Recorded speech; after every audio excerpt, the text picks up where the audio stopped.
Guys, welcome back to our channel. Episode ആരംഭിക്കുമ്പോൾ കാണിക്കുന്നത് ജ്യോതിയുടെ വീടാണ്. ജ്യോതിയെ പെണ്ണ് കാണാനായി ഒരു കൂട്ടര് വന്നിരിക്കുന്നതാണ് കാണിക്കുന്നത്. പെണ്ണിനോട് നിനക്ക് എന്തെങ്കിലും ചോദിക്കാനുണ്ടോ എന്ന് ചെറുക്കൻ്റെ അമ്മ ചോദിക്കുമ്പോൾ ആ ചെറുക്കൻ നിത്യയോട് ടീച്ചിങ്ങിനെ കുറിച്ചും നിത്യയുടെ ഹോബിയെക്കുറിച്ചും ഒക്കെ തന്നെ ചോദിക്കുന്നു.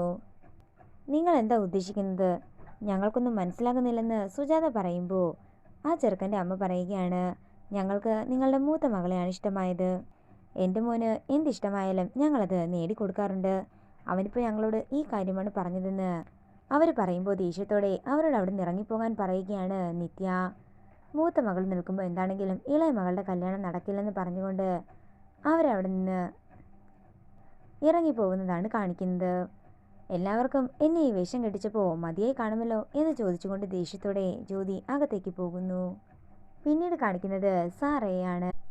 സാറയെ വിളിക്കുകയും ജീവനെ കണ്ടതും ജീവനെ തല്ലിയതും ജീവൻ ഓടിപ്പോയതുമായ കാര്യങ്ങളെല്ലാം പറയുകയും ചെയ്യുന്നു.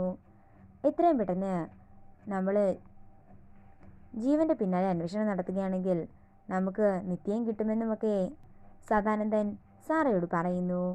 പിന്നീട് കാണിക്കുന്നത് വിഷമിച്ചിരിക്കുന്ന ജ്യോതിയാണ്. ഞാനൊരു ബാധ്യതയായെന്ന് അമ്മയ്ക്ക് തോന്നിക്കാണും. അതുകൊണ്ടാകും എന്നെ കല്യാണം കഴിച്ചു വിടാൻ അമ്മ ഇത്ര ധൃതിപ്പെടുന്നത്. അതുകൊണ്ട് ഞാൻ എന്താണെങ്കിലും ഒരു തീരുമാനമെടുക്കാൻ പോവുകയാണ് എന്ന് പറഞ്ഞുകൊണ്ട് കത്തെഴുതുന്ന ജ്യോതിയെയാണ് കാണിക്കുന്നത്. പിന്നീട് കാണിക്കുന്നത് പാത്രം കഴുകിക്കൊണ്ടിരിക്കുന്ന സുജാതയെയാണ്. തൻ്റെ മനസ്സിലെ വിഷമങ്ങൾ ഓരോന്നായി പറഞ്ഞുകൊണ്ട് കരഞ്ഞുകൊണ്ടിരിക്കുകയാണ് സുജാത. അതേസമയം നിത്യ സുജാതയുടെ അടുത്തേക്ക് ചെല്ലുന്നു. എന്താ അമ്മേ, എന്തു പറ്റിയെന്ന് നിത്യ ചോദിക്കുമ്പോൾ സുജാത പറയുകയാണ്, നിങ്ങളോട് ആരോടും പറഞ്ഞിട്ട് ഒരു കാര്യവുമില്ലല്ലോ. ഞാൻ കരുതി പാത്രത്തിനോടെങ്കിലും എൻ്റെ കാര്യങ്ങളൊക്കെ പറയാമെന്ന്. രഘുവേട്ടൻ്റെ അടുത്തേക്ക് പോലും പോകാതെ ഞാൻ നിങ്ങളെയൊക്കെ പേടിച്ച് തന്നെയാണ് വളർത്തുന്നത്. നിങ്ങളെന്താ അതൊന്നും ചിന്തിക്കാത്തത്? പിന്നെ അവർ പറഞ്ഞിട്ട് പോയതിലും കാര്യമുണ്ട്. മൂത്ത മകൾ നിൽക്കുമ്പോൾ എങ്ങനെ ഇളയ മകളുടെ കല്യാണം നടക്കുന്നത്? അതൊരു നാട്ടു നടപ്പ് തന്നെയാ, അല്ലാതെ എനിക്കും നിനക്കും അതെന്താണെങ്കിലും ബാധകമാകാതിരിക്കുന്നില്ല. അതുകൊണ്ട് എത്രയും പെട്ടെന്ന് നീ ഒരു കല്യാണം കഴിക്കണം.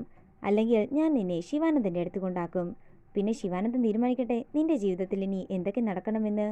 അപ്പോൾ അമ്മയ്ക്ക് ഞാനൊരു ബാധ്യതയായല്ലേ എന്ന് നിത്യ ചോദിക്കുമ്പോൾ സുജാത പറയുകയാണ്, നീയും പറഞ്ഞതില്ലേ ജ്യോതിയുടെ നന്മയ്ക്ക് വേണ്ടി നീ എന്തും ചെയ്യാൻ ഒരുക്കമാണെന്ന്. എന്നാലേ ജ്യോതിയുടെ നന്മയ്ക്ക് വേണ്ടി നീ ഇപ്പോൾ ഒരു വിവാഹം കഴിക്കുകയാണ് വേണ്ടത്. അതും എത്രയും പെട്ടെന്ന് തന്നെ. എനിക്കല്പം സമയം തരണമെന്ന് നിത്യ പറയുമ്പോൾ തന്ന സമയമൊക്കെ ധാരാളമാണെന്നും എത്രയും പെട്ടെന്ന് തന്നെ നിന്റെ വിവാഹം ഞാൻ നടത്തുമെന്നും സുജാത പറയുന്നു. ഇത് കേട്ട് വിഷമത്തോടെ നിൽക്കുന്ന നിത്യയാണ് കാണിക്കുന്നത്. നേരം പുലർച്ചെയാകുന്നു. പിന്നീട് കാണിക്കുന്നത് നിത്യ ജ്യോതിയുടെ മുറിയിൽ ചെല്ലുന്നതാണ്. ജ്യോതി അവിടെങ്ങും കാണാത്തത് കൊണ്ട് തന്നെ നിത്യ ചെന്ന് സുജാതയോട് കാര്യം പറയുമ്പോൾ എല്ലായിടത്തും നോക്കിയെന്നും എവിടെയും ഇല്ലെന്നും നിത്യ പറയുന്നു. ഇത് കേൾക്കുന്ന ശരവണനും സുജാതയും ഞെട്ടലോടെ നിൽക്കുന്നതാണ് കാണിക്കുന്നത്. തുടർന്ന് ശരവണൻ പുറത്തേക്ക് അന്വേഷിക്കാൻ പോകുമ്പോൾ അയൽവക്കത്തെങ്ങാനും പോയിട്ടുണ്ടോ എന്ന് നോക്കട്ടെ എന്ന് പറഞ്ഞ് സുജാത ഹരിയുടെ വീട്ടിലേക്ക് ചെല്ലുന്നു. അതേസമയം നിത്യ വീണ്ടും ജ്യോതിയുടെ മുറിയിലേക്ക് ചെല്ലുകയാണ്. പിന്നീട് കാണിക്കുന്നത് സുജാത രാമകൃഷ്ണനോട് ജ്യോതിയെ കണ്ടോ എന്ന് ചെന്ന് ചോദിക്കുന്നതാണ്. കണ്ടില്ലെന്ന് പറയുമ്പോഴാണ് നിത്യ കരഞ്ഞുകൊണ്ട് ജ്യോതി എഴുതിയ ലെറ്ററുമായി വരുന്നത്. എല്ലാവർക്കും ഒരു ബാധ്യതയാകാൻ ഞാൻ ഉദ്ദേശിക്കുന്നില്ലെന്നും ഞാൻ സന്യാസി മഠത്തിൽ ചേരാനായി പോവുകയാണെന്നും ആരും എന്നെ അന്വേഷിച്ചു വരേണ്ടെന്നും ആയിരുന്നു ആ കത്തിലുണ്ടായിരുന്നത്. ആ കത്ത് വായിച്ച് ഞെട്ടലോടെ നിൽക്കുകയാണ് സുജാത. ഇപ്പോൾ ഈ കുട്ടി ഇങ്ങനൊരു തീരുമാനമെടുക്കാൻ എന്താ കാര്യമെന്ന് രാമകൃഷ്ണൻ ചോദിക്കുമ്പോൾ ഞങ്ങളുടെ കഥ പറയാനാണെങ്കിൽ കുറേയുണ്ടെന്നും എന്താണെങ്കിലും പിന്നീടൊരിക്കൽ ഞാനെല്ലാം തന്നെ നിങ്ങളോട് പറയാമെന്നും സുജാത പറയുന്നു. അതേസമയം ഇതെല്ലാം കണ്ട് സംശയത്തോടെ നിൽക്കുകയാണ് ഹരി.